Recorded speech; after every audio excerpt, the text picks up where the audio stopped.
Bonjour, bienvenue à Inspiration. Combien de vous êtes contents que vous pouvez savoir qu'on est rendu en été? Merci Seigneur. La chaleur, les vacances, tout s'en vient. On prend des couleurs. Merci Seigneur. Amen. Gloire à Dieu. Eh bien, on va continuer encore aujourd'hui avec des paroles inspirées. Et ce que j'avais pour aujourd'hui comme parole, c'est un ennemi qui s'appelle être dans la moyenne. OK? Un ennemi qui s'appelle être dans la moyenne. Puis les gens vont penser, des fois, vont dire, ben si je suis dans la moyenne, c'est pas si pire que ça, là, tu sais, là. Je peut-être c'est peut-être, ça pourrait peut-être être mieux, mais quand même, c'est pas super. Bon, au moins, je suis dans la moyenne. Là. Je suis pas pire que les autres, puis je suis pas mieux que les autres, mais je suis pas pire que les autres, là, tu sais, là. Oui, si tu veux te contenter du naturel, mais pas comme enfant de Dieu. Enfant de Dieu, on ne peut pas être juste dans la moyenne. Toujours demeurer dans la moyenne, c'est un ennemi. Amen. On ne réalise pas que Dieu nous a élevés au-dessus de la moyenne. Moi, je ne fais pas partie de la moyenne, non. J'endure ce que le monde endure. Non, non. Je suis au-dessus de la moyenne. Et vraiment, dans Éphésiens 1, versets 20 et 21, ici, il parle de la puissance qu'il a déployée quand il a ressuscité Jésus. Il dit, il a déployé cette puissance-là en Christ, en le ressuscitant des morts, en le faisant asseoir à sa droite dans les lieux célestes, au-dessus de la moyenne, au-dessus de toute domination, de toute autorité, de toute puissance, de toute dignité, de tout nom qui peut être nommé dans le siècle présent, même dans le siècle à venir. Puis en plus, quand on continue Éphésiens 2, puis on va verset 6, ça dit qu'il nous a même, nous, ressuscités ensemble avec lui. Si je suis en Christ, en lui, je suis avec lui. Il nous a même ressuscités ensemble, puis il nous a fait asseoir ensemble dans les lieux célestes en Jésus-Christ. Alors, nous sommes positionnés au-dessus de la moyenne et même très haut au-dessus de la moyenne. Je ne sais pas, peut-être qu'il y en a de vous qui n'avaient jamais pris l'avion, parce que quand on est en avion, puis on regarde par le châssis, là, il y a des fois, on vole à une altitude où on voit les lacs, on est vraiment au-dessus de toutes les choses. Puis, si je n'avais jamais pris l'avion, peut-être vous êtes déjà allé dans un cirque, dans un parc d'amusement, où il y a une grande roue, puis là, vous montez très haut dans la roue, et puis dans le manège, puis là, vous voyez loin, au-dessus. Il nous a fait asseoir avec lui dans les lieux célestes, au-dessus de tout. Moi, je ne fais pas partie de la moyenne. Bon, je ne suis pas si pire que ça. Bon, je ne suis pas pire que les autres. Je ne suis pas bien mieux, là, mais je ne suis pas pire que les autres. Non, non. Il ne faut pas s'habituer à juste demeurer dans la moyenne. Ça devient un ennemi dans nos vies. On a été habitués comme ça. En autant que tu en as assez. En autant que tu es dans la moyenne. Tu sais, là, tu as une bonne job, là, tu as une maison, là, tu as ton char, là. Il n'est pas neuf, mais tu sais, au moins, il t'amène où ce que tu veux, là. Tu en as assez pour vivre, là. Tu as ta petite affaire, là. Même, j'ai déjà entendu des gens dire t'en demandes trop, là. Tu vas être déçu, là. Arrête ça, là. Tu vises trop haut. Habitue-toi à te contenter de qu'est-ce que tu as. Savez-vous d'où est-ce les gens prennent cette écriture, puis là, ils la mettent là, dans tous les domaines de leur vie? Je vais vous le dire. Dans Hébreux 13, versets 5 et 6, vous savez, l'ennemi, là, le diable, là, lui, il en prend des écritures. Il l'avait dit un jour à Jésus lorsqu'il l'a tenté, il dit, « Il est écrit que si tu te jettes en bas, il y a des anges qui vont te porter. » Il peut en prendre des écritures puis les façonner dans notre tête d'une façon qui sont mal interprétées. Et dans cette écriture ici, dans Hébreux 13, versets 5 et 6, ça dit « Ne vous livrez pas à l'amour de l'argent. Contentez-vous de ce que vous avez. Là, le monde a pris ce bout-là, là. M'en vois-tu, là? Contente-toi, là! Contente-toi de ce que t'as, là. Hey, tu vises bien trop haut. T'es dans la moyenne, là. Contente-toi. Hey, on va le relire. Ne vous livrez pas à l'amour de l'argent. Contentez-vous de ce que vous avez, car Dieu lui-même a dit, « Je ne te délaisserai point, je ne t'abandonnerai point. » C'est donc avec assurance que je peux dire, « Le Seigneur est mon aide, je ne craindrai rien que peut me faire un homme. » Amen. Alors, si je l'interprète, ce verset-là, d'après son contexte, il parle ici de gens qui sont en amour avec l'argent. Il y a deux façons d'être en amour avec l'argent. Il y a un exemple qui existe, qui a circulé ici au Québec en émission, ça s'appelait Les belles histoires des pays d'en haut avec Séraphin Poudrier, qui serrait son argent, puis qui était en amour avec l'argent, et puis sa femme a mangé de la galette sarrasin, même pas de la melasse dessus, ni du beurre, parce que lui était en amour avec l'argent. Il était en amour, il y avait tout, il y avait plus que tout le village au complet. Ça, c'est une façon. Il y a aussi celui qui pense toujours à l'argent. En tout cas, que je ne gagne pas le million, parce que tu vas voir que je vais savoir quoi faire avec. En tout cas, là, qu'il ne m'arrive pas de l'argent dans les mains, parce que moi, c'est des voyages, tu vas voir, je vais en faire. Moi aussi, tu vas voir, mais que l'argent arrive, là, tu vas voir que moi, m'en acheter un char neuf, puis moi, y aller là, puis moi, en prendre des vacances. Puis moi...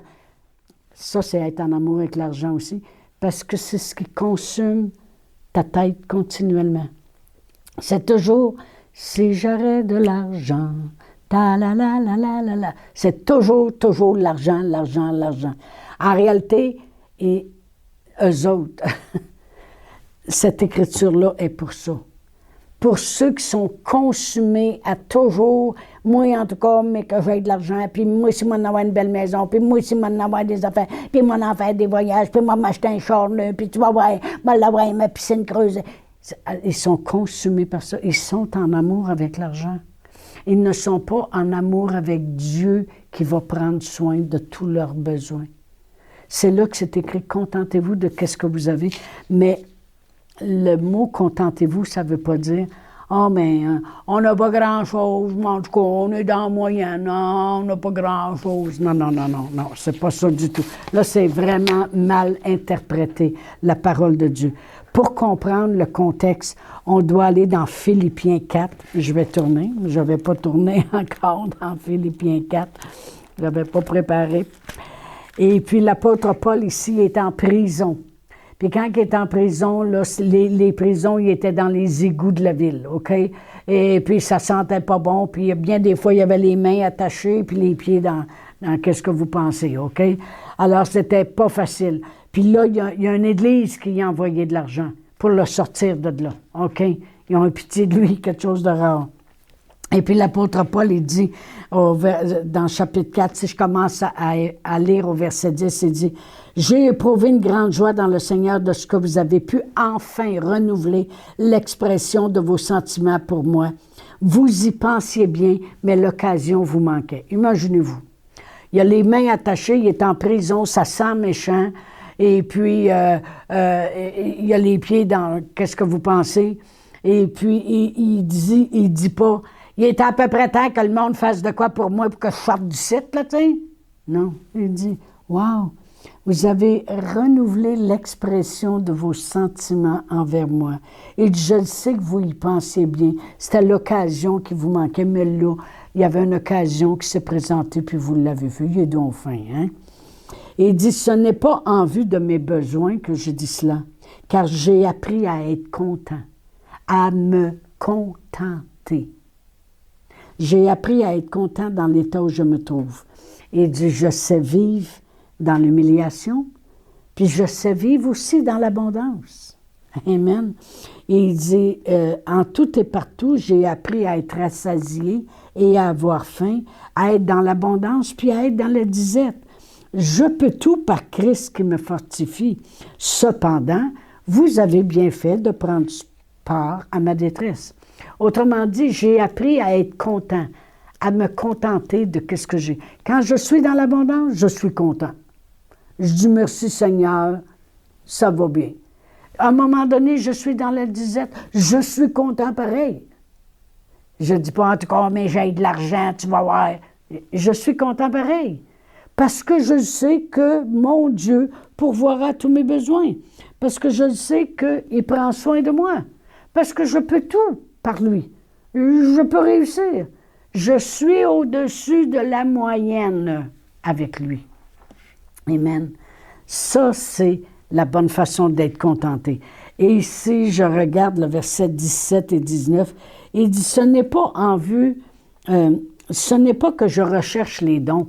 Je ne recherche pas, là, hey, j'espère que le monde va me donner. En tout cas, je te dis qu'il va falloir que là, le monde se mette à me donner. Là, il faudrait, là, lui, il a de l'argent, là, il faudrait qu'il me donnerait, là, franchement, là. Non. Il dit, ce n'est pas que je recherche les dons, mais je recherche le fruit qui abonde pour votre compte. Autrement dit, je le sais qu'en donnant, vous recevez. Puis moi, j'aime ça vous voir recevoir.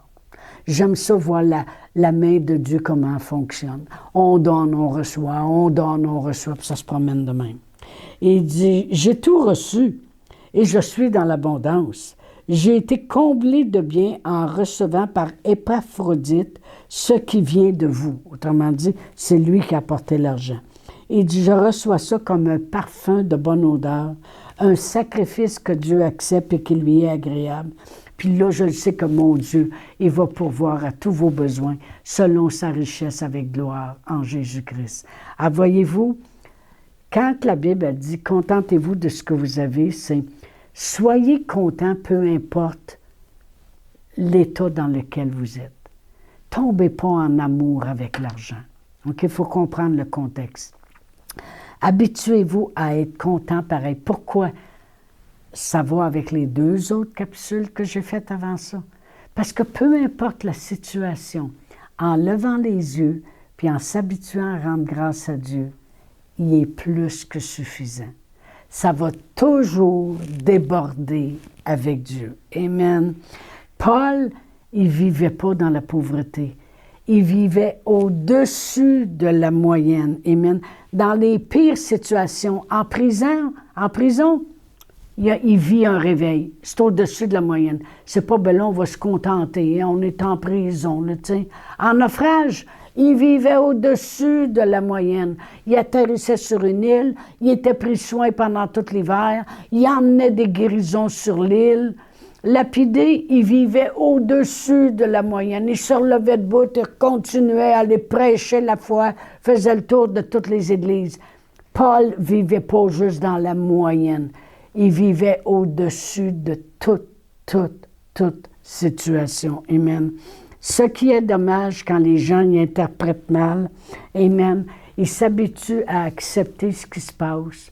Puis, qu'est-ce que tu veux? En nous autres, c'est comme ça. Ah, qu'est-ce que tu veux? On n'a rien, puis on n'a rien, puis bah, ça a bien l'air que c'est comme ça. Mais savez-vous que tu n'amènes jamais une différence dans ce monde? Parce que tu es exactement comme la moyenne du monde. Amen. Puis non seulement ça, mais bien des fois, tu vis en dessous de la moyenne. Non seulement tu vis dans la moyenne. Bon, on n'est pas pire que le voisin. Bon, on n'est pas pire qu'un autre. Tu es dans la moyenne, mais vraiment, quand tu regardes comme il faut, bien des fois, tu es en dessous de la moyenne. Ce n'est pas là que Dieu nous a emmenés.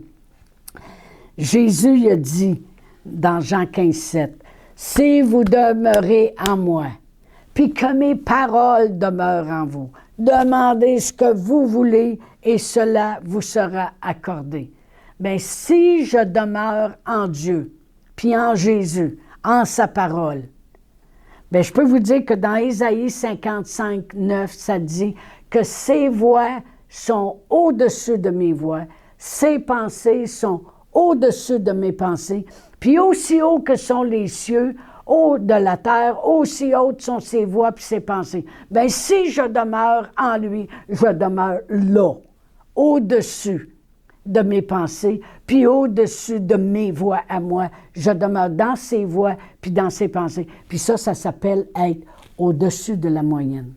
C'est ça, comme ça s'appelle. Amen. Lorsque je me contente de la moyenne, Je ne vis pas ce que Dieu pourrait être vis-à-vis le monde. Lorsque je me contente de vivre dans la moyenne, puis bien des fois en bas de la moyenne, je ne vis pas ce que Dieu pourrait être. Il pourrait être bien plus que ça, m'emmener. Les gens vont dire, c'est pas nécessaire de vivre au-dessus de la moyenne. Si tu veux faire une différence dans ce monde, oui. Si tu veux juste... Pourquoi ça devient un ennemi? Parce que quand tu vis juste dans la moyenne, tu penses juste à toi. Ouais, mais on est bien correct dans le fond, hein? Bof, on manque pas de rien, hein? Au moins, on a de quoi manger. Puis on a un toit, hein? Fait que, c'est ça. OK? Toi. T'as un toit, toi. Tu manges, toi. T'as un char, toi. Quand tu vis dans la moyenne, tu n'es pas, comment je dirais ça? Quand tu vis dans la moyenne, c'est juste toi. Dieu nous a élevés au-dessus de la moyenne parce que Dieu veut que le monde voit qui il est. Voyez-vous, David, il n'était pas juste un petit berger. Je suis sûr qu'il savait qu'il était un berger extraordinaire. Quand l'ours vient, Dieu m'aide, puis je le tue. Puis j'enlève la brebis de la bouche. Puis quand le lion vient, même chose. Il vivait au-dessus des autres bergers. Quand il est arrivé devant le roi, il a dit, ça c'est un incirconcis qui est là. Il a beau être un géant. Dieu est avec moi. Je suis capable de vivre au-dessus de la moyenne. Moi, je ne vis pas comme l'armée qui a été entraînée puis qui est cachée là, en arrière puis qui a peur de lui. Je suis habitué de vivre au-dessus de la moyenne. Fait que mes résultats sont au-dessus de la moyenne. Et il dit, il est là, moi y aller, moi devant lui, puis tu vas voir qu'il va disparaître, moi même lui couper la tête. OK? Qu'est-ce qui arrive quand on vit au-dessus de la moyenne? Le roi, toute la ville au complet, l'armée ont vu Dieu. Ils n'ont pas vu David, ils ont vu Dieu. Ils ont vu la confiance qu'il avait en Dieu. Quand tu vis au-dessus de la moyenne, amen, tu amènes le monde à voir Dieu parce que c'est lui qui nous a emmenés au-dessus de la moyenne. Si je vis juste dans la moyenne, je vis comme le monde. Si je vis au-dessus de la moyenne, je vis comme Dieu. Amen.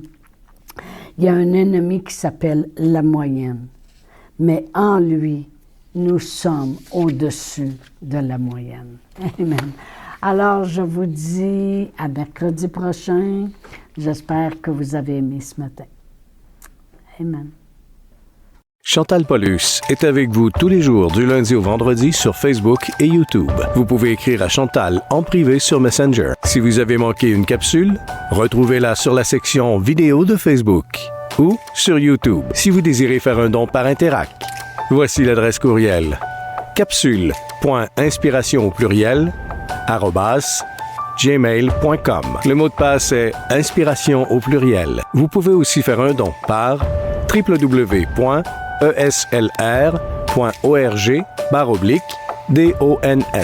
Veuillez indiquer en mémo Capsule Inspiration.